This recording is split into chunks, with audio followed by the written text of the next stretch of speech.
예, 그 다음에 왓슨 익스플로러는 뭐 이런 분들이 쓸 일은 없을 것 같은데요. 이거는 이제 그 온프레미스에서 라이센스를 사가지고 서버를 구축을 해야 되는 거거든요. 그래서 이제 기업들에서는 이제 자신들의 나리지 베이스를 만들 때는 이제 많이 사용합니다. 그래서 이거는 아까 왓슨 디스커버리 서비스와 좀 비슷한 역할을 해주고요. 그래서 일단 기본적으로 이렇게 나리지 베이스를 만들어주는 역할을 하는 겁니다. 나리지 베이스를 만들어서 그 다음에 그 안에서 어떤 시멘틱 피처들을 다 추출해서 그거를 가지고 있는 거예요. 가지고 있고, 그래서 검색도 할 수 있고, 쿼리도 할 수 있고, 이런 역할을 해주는 거고요. 그래서 대량의 비정형 데이터를 이제 읽어들여서 이제 이렇게 날리지 베이스를 만드는 거고, 여기는 기본적으로 일단 룰 기반의 어노테이션을 할 수 있는 그런 툴이 제공이 되고요. CAS라는 게 있는데, 컨텐트 애널리틱스 스튜디오라는 툴이 있습니다.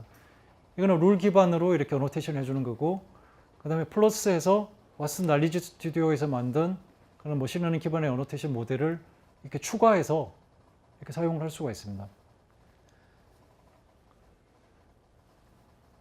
그 다음에 이 정보를 추출해 가지고 좀 비주얼하게 이렇게 분석 결과를 이렇게 보여주기도 합니다. 뒤에 얘가 나오는데요.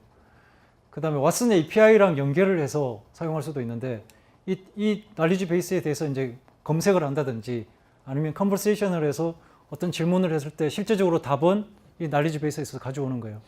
그런 식으로 연결을 해서 쓸 수가 있고요. 그 다음에 뭐 자연어 기반 질의가 되고요.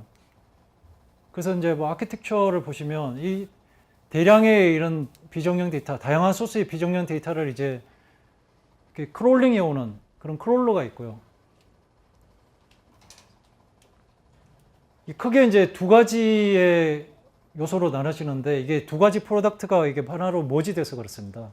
그래서 파운데이션 컴포넌트라는 거는 주로 이제 서치를 위한 특정 도메인에 특화된 엔터프라이즈 서치를 위한 그런 부분이라고 보시면 될 것 같고요. 그래서 이거는 다 서치를 위한 인덱싱을 하고, 그래서 그 결과를 이제 다큐멘트 컬렉션으로 이렇게 구성해서 실제 애플리케이션에서 이제 검색을 할 수 있는, 검색을 하도록 애플리케이션을 개발하는 이런 툴을 제공합니다.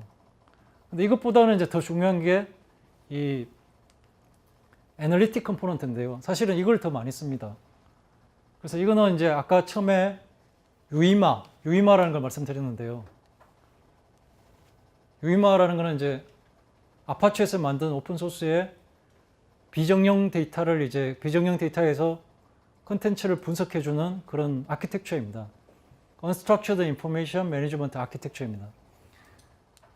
그러니까 이게 이런 로우 데이터가 들어오면 이 파이프라인을 통해 가지고 그 안에서 어떤 그 시멘틱 피처를 추출해내는 거다.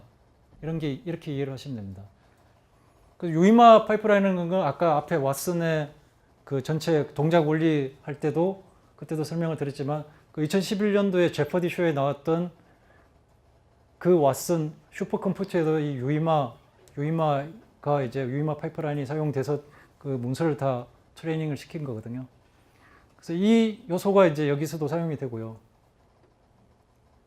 그래서 여기서 이 파이프라인을 통해서 이제 시멘틱 피처가 추출된 다큐멘트 컬렉션들이 이렇게 만들어지는 겁니다. 이게 이제 날리지 베이스이고 이제 코퍼스입니다. 그래서 이거를 가지고 이제 업무 분석가가 이 안에서 어떤 의미나 인사이트를 찾아내는 거예요. 그래서 뒤에 이제 뭐 예시를 한번 보시면, 이게 그 앞에서 이 컨텐트 애널리틱스라는 이제 툴에 대한 예시입니다. 그래서 날리지 베이스가 이제 자동차 사고와 관련된 도메인에서 이렇게 만들어졌다고 한다면, 그 안에서 이 툴을 가지고 이제 좀 의미를 찾아내는 건데요. 이 화면은 이제 이 자동차 모델과 이 어떤 제동 장치의 서로 상관관계가 얼마나 되는지 이제 그거를 보는 예시라고 볼 수 있습니다. 그래서 이 부분은 이제 뭐 패시라고 그러는데요. 패시는 어떤 뭐 이 데이터를 보는 하나의 뭐 디멘전, 하나의 그룹 이렇게 이해를 하시면 될 것 같고요. 분석의 축이다 이렇게 이해를 하시면 될 것 같고요. 이거를 뭐와 이제 이렇게 자연어를 이렇게 넣어가지고 이렇게 어떻게 의미를 찾아낼 건지를 이제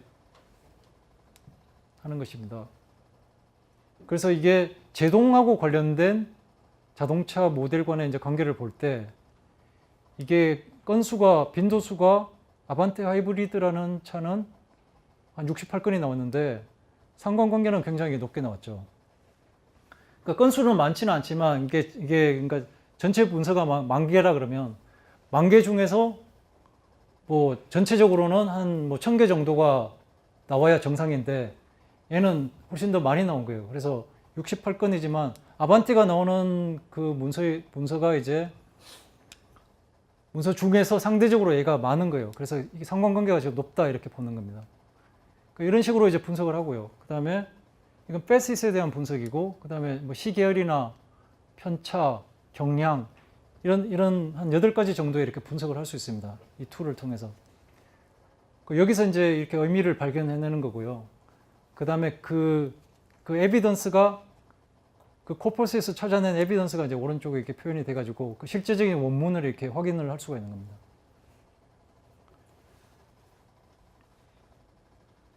실제 이제 기업에서는 이제 좀 대량의 데이터를 가지고 이제 분석을 원할 때, 자연어 분석을 원할 때 이 툴을 이제 많이 사용을 합니다.